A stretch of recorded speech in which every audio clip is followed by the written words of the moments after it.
नमस्कार दोस्तों, स्वदेशी ज्ञान सागर में आप सभी का हार्दिक स्वागत है। तो चलिए दोस्तों, आज की वीडियो में हम चर्चा करने वाले हैं चकवड़ के विषय में। जी हाँ दोस्तों, ये जो पौधा आप देख रहे हैं इसे ही चकवड़ कहा जाता है और चकवड़ को पमाड़, पमार, चक्रमर्द आदि नामों से इसे हिंदी भाषी क्षेत्रों में जाना और पहचाना जाता है। अन्य भाषाओं की अगर बात करें तो इसे गुजराती में कुंवाडियो, कुंवारिया, बंगाली में से चुकुंदा और पनेवार कहते हैं, नेपाली में से तापेर और चक्रमंडी कहते हैं, पंजाबी में से पमार और चुकुंदा कहते हैं, मराठी में से तरोटा और टाकला कहते हैं और अंग्रेजी में से वाइल्ड सेना कहते हैं। आपके क्षेत्र में इसे क्या कहते हैं कमेंट में अवश्य बताएं। और इस चकवड़ की अगर बात करें तो चकवड़ का पौधा सड़कों के किनारे, वनों में, खेतों के आसपास और खाली पड़ी ज़मीनों पर और हिमालय के 1500 मीटर की ऊंचाई तक ये पाया जाता है। कई प्रदेशों में इसके मुलायम पत्तों का साग बना करके खाया जाता है। इसके पत्तों को छूने पर दुर्गंध सी आती है। खरपतवार के रूप में ये कहीं पर अधिक तो कहीं पर कम दिखाई देता है। वर्षा ऋतु में इसके पौधे अपने आप उग जाते हैं। इसका स्वरूप कासमर्द, जिसे कि कसौंदी कहा जाता है, उससे मिलता जुलता है, किंतु उससे ये बहुत ही भिन्न पौधा होता है। दोस्तों, यहाँ पर मैं एक विशेष जानकारी देना चाहूँगा। जैसे कि छोटे बच्चे होते हैं, इसके बीज उनके लिए बहुत ही विषैले होते हैं। दोस्तों, हमारे आसपास होने वाले पेड़ पौधे हमारे दुखों को बड़ी आसानी से ठीक कर देते हैं, किंतु हमें पूर्ण जानकारी ना होने के कारण इनका लाभ नहीं ले पाते। इसका पुष्पकाल और फल काल का समय जुलाई से नवंबर तक होता है। तो चलिए दोस्तों, अब जानते हैं इसके गुणों के बारे में। तो चकवड़ जो होता है ये मधुर और ये रूखा होता है। ये हृदय के लिए बहुत ही लाभकारी और कोढ़ दाद को ये दूर करने वाला होता है और ये श्वास और कफ को भी दूर करता है और साथ में ये कृमिनाशक होता है। इसका फल जो होता है ये गर्म होता है और ये चरपरा होता है। ये दाद, खाज, खुजली और कोढ़ को भी दूर करता है और ये विष, वात, खांसी और श्वास रोगों को भी ये दूर करता है। ये ऐसे रोगों में बहुत ही अच्छा लाभ करता है। इसके पत्तों का साग जो होता है ये कफकारक होता है और ये दाद, कुष्ठ और खांसी को और श्वास रोगों को ये दूर करता है और ये बहुत ही बलकारक होता है और साथ में ये यकृत उत्तेजक भी होता है। तो चलिए दोस्तों, अब बात करते हैं इसके गुणों के लाभ लेने के विषय में। तो सबसे पहले मैं यहाँ पर सिर दर्द के विषय में कहना चाहूँगा। तो सिर दर्द, जैसे कि आधा सीसी सिर दर्द की शिकायत होती है, तो ऐसी शिकायत में आप जो है चकवड़ के 20 से 25 ग्राम बीजों को ले करके और इन्हें कांजी के साथ आप पीस करके आप इसका माथे पर लेप लगाएं। तो इसका लेप लगाने से जो आधा सीसी का दर्द होता है उसमें ये बहुत ही अच्छा लाभ करता है और आधा सीसी का दर्द जो होता है वो मिट जाता है। तो चलिए अब बात करते हैं आँखों के रोगों के विषय में।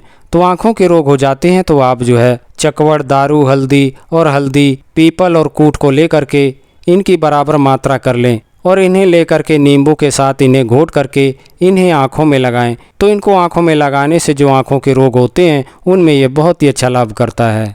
तो चलिए दोस्तों, अब बात करते हैं कमर दर्द के विषय में। तो कमर दर्द की शिकायत होने पर आप जो है 2 से 4 ग्राम चकवड़ के भुने हुए बीजों को लेकर के और इन्हें पीस करके उसमें खांड और गुड़ मिला करके और थोड़ा सा घी मिला करके इनका लड्डू बना लें और इनका लड्डू बना करके आप इसका सेवन करते हैं तो इसका सेवन करने से जो कमर दर्द की शिकायत होती है उनमें ये बहुत ही अच्छा लाभ करता है। तो चलिए दोस्तों, अब बात करते हैं दाद के विषय में। तो दाद की अगर शिकायत हो जाती है तो आप जो है चकवड़ के पूरे पौधे को ले करके और 200 ग्राम की मात्रा में इसे कुचल करके आप जो है 400 ग्राम की मात्रा में दही ले लें और उसमें आप इसे मिला करके मिट्टी के बर्तन में इसे डाल करके 3 से 4 दिनों तक इसे रख छोड़ें और 4 से 5 दिन तक आप इसे दिन में 2 बार इसे दाद वाले स्थान पर लगाकर इसे मलें और 1 घंटे बाद आप इसे पानी से धो डालें। तो 4-5 दिनों में इसके प्रयोग से जो दाद की शिकायत होती है उनमें ये बहुत ही अच्छा लाभ करता है और जो दाद होते हैं वह मिट जाते हैं। आप चाहें तो दूसरा भी प्रयोग कर सकते हैं। आप जो है चकवड़ के पंचांग को ले करके और इनका काढ़ा बना करके आप जो है और इस काढ़े से दाद और खुजली को धोते हैं तो इसके धोने से जो चर्म रोग की शिकायत होती है ये उनमें बहुत ही अच्छा लाभ करता है और सभी प्रकार के जो चर्म रोग होते हैं इसके प्रयोग से वह दूर हो जाते हैं। तो चलिए अब बात करते हैं कुष्ठ रोग के विषय में। तो कुष्ठ रोग की अगर शिकायत हो जाती है तो आप जो है चकवड़ के 10 से 20 ग्राम बीजों को ले करके और इन्हें दूध के साथ पीस करके इसमें आप जो है एरंड का तेल मिला करके और इसका लेप लगाएं। तो इसका लेप लगाने से सभी प्रकार के जो कुष्ठ रोग होते हैं वह इसके लगाने से सभी नष्ट हो जाते हैं। तो चलिए चर्चा को आगे बढ़ाते हुए बात करते हैं शीत पित्त के विषय में। तो शीत पित्त की शिकायत होने पर आप जो है इसका प्रयोग कर सकते हैं। तो दोस्तों, जो शीत पित्त को नहीं जानते उनको मैं बताना चाहूँगा कि शीत पित्त की शिकायत उसे कहते हैं जो लाल लाल चकत्ते शरीर पर उभर जाते हैं और उनमें बड़ी ही तेज़ खुजली होती है।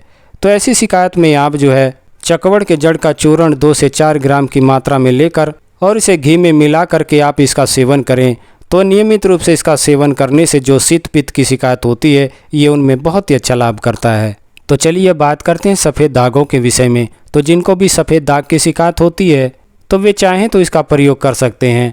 आप जो है चकवड़ और मकोय और कूट को ले करके और साथ में पीपली भी ले लें और इन चारों को ले करके आप इसे पानी में पीस करके और बकरे के मूत्र के साथ मिला करके इसका लेप लगाएं। तो इसका लेप लगाने से जो सफ़ेद दागों की शिकायत होती है ये उनमें बहुत ही अच्छा लाभ करता है। तो दोस्तों एक बार फिर से मैं आप लोगों को सचेत करना चाहूँगा कि इसके जो बीज होते हैं ये बच्चों के लिए बहुत ही विषाक्त होते हैं, तो बच्चों को आप इनसे दूर रखें। तो दोस्तों यहाँ पर मैं एक और बात कहना चाहूँगा कि ये चकवड़ जो होता है ये आंतों के लिए बहुत ही हानिकारक होता है। इसका अधिक मात्रा में आप प्रयोग ना करें। अगर किसी प्रकार की हानि होती है तो आप जो है इसके निवारण के लिए दही, दूध और गुलाब जल का प्रयोग कर सकते हैं। तो दोस्तों आशा करता हूँ कि मेरी ये जानकारी आपको पसंद आई होगी। मेरी ये जानकारी आपको पसंद आई है तो कृपया करके चैनल को सब्सक्राइब करें और इस वीडियो को लाइक और शेयर करें। साथ में बेल आइकन को भी प्रेस कर लें ताकि आने वाली हर वीडियो आप तक पहुंचती रहे। वीडियो पूरा देखने का आपका बहुत बहुत धन्यवाद। फिर मिलते हैं अगले वीडियो में नई जानकारी के साथ। तब तक के लिए नमस्कार। जय हिंद, जय भारत।